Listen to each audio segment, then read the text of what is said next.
Hey, people. Like I said in my community post, the days of easy, cheap miniatures are kind of over, so I wanted to do a couple videos highlighting some of the cheap deals that are available right now that you might want to take a look at.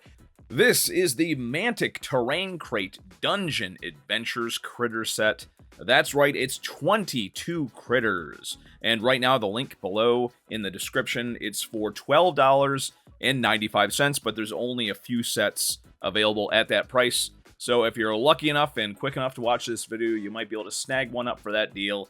22 miniatures for $12.95 if you live in the USA. That's not too bad. But for everybody else who doesn't get this deal, this is actually a set that goes on sale quite a bit at many online locations. So I'll show you what you get when you open up the box. Heck, I'm not gonna lie, I was a little bit disappointed that you just get these standard little square bases with the divots in it. These divots are pretty much worthless when it comes to these miniatures, because none of these have the standard Mantic little circle base, but, you know, the miniatures themselves totally make up for this. Look at this. And you can always turn those little square bases upside down and not use the divots. And some of these don't require bases at all, such as the little beetle and worm swarm thing there and the snake thing. Those definitely don't use bases. I was actually considering not using bases on these miniatures that I was going to pick out, the lizard and the scorpion, but I did such a bad job of assembling the lizard. As you can see, the tail, quite a lot of dang old spacing there.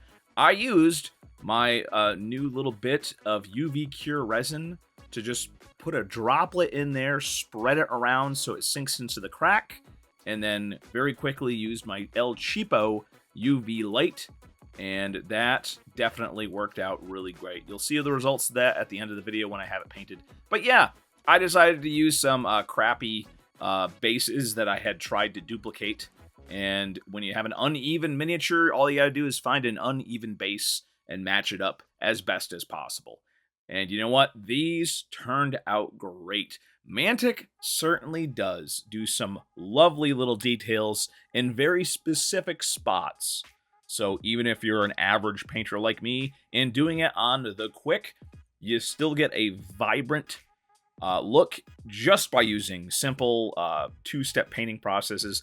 All I did with it was a base coat, dry brush, and then very minimal little bits of washes to get this effect. A little bit of dry brushing on the teeth, and I painted the tongue, a little bit of a weird color there. But yeah, I think these look definitely table ready and definitely have a lot of personality. And the big thing about miniatures is you want there to be no confusion at all about what's happening. Oh, and here you can see the results of my UV resin fix on that tail. As you see before, the fit that I did with the tail was not good at all, really. But with the fix that I did, it actually turned out really nice. And I just want to reiterate here, this is just the cheap Let's resin that's available in your local craft store and also on Amazon. It really is, I think, the absolute best solution when you get a bad fit with assembling miniatures that come in multi-parts like this. If you get a bad fit, it used to be in the past, people used to use the little bits of green stuff, but boy, it sure is more convenient just to hit it with the Let's resin and then put it in the underneath the light there. Again, I think I only paid about 30 bucks total, and I still have a ton of resin left over for that. But yeah, these look great. I like the I just like the simple colors of it. Nobody's going to be confused when I put these on the table. They're going to say, there is a red scorpion, and there's a blue lizard, and that is what's happening on the table. Love it. I think this is an excellent selection of miniatures. You got some weird fantasy creatures with the mimic with all the legs, and you have a bunch of regular critters as well.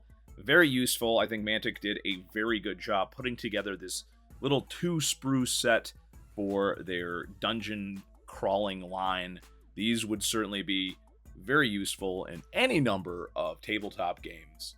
So yeah, I got this set when there was a flash sale, so I paid $10 for it, but certainly $12.95 is also a very good price. And I would say if you get it for $20, that would still be a good price because you're paying less than $1 per miniature. And these guys are high impact plastic miniatures, multi-part. They look great. They paint up great. The only bit of a hassle is the fitting. But like I showed, even if you're terrible at fitting together miniatures, there are little tricks and tips you can use to make that process a little bit easier. And I think that, yeah, I was very happy with this. Let me know what you think in the comments below. And yeah, I just want to do probably more crafting as I move forward with this channel, because it's going to be, there's going to be less inexpensive miniatures out there. So I don't know how I'm going to do cheap miniature videos if I can't find cheap miniatures. So, but yeah. Also, I do want to mention that the new Kickstarter from Archon Studio has launched for the Dungeons and Lasers Port Haven campaign. It's on GameFound. They've already been fully backed, and we're just going to have to see what's going on, but they're sticking with some pretty inexpensive prices. Considering the amount of stuff that you get, these prices are really good. And again, I have just been blown away by Archon Studio with the amount of improvements. Every single time they've done a campaign, they have delivered, and they have delivered a superior product every time, and they keep on improving. And this is an amazing thing, but as always, with with crowdfunding like this, just remember there always is an element of risk. But I think that Archon Studio is going to do their absolute best to fulfill this, regardless of any other economic issues that are happening right now. But it certainly looks great, especially the little bits and pieces, I believe, from the, it's the bazaar, the merchant stuff, the little wagons, the little bits and pieces and stuff. Man, you don't find that stuff easily, and yeah, it's very exciting to see a bunch of little terrain bits like that. It's very cool. So yeah, let me know if you know of any really cool stuff happening in miniatures, and I will keep you informed in the next video.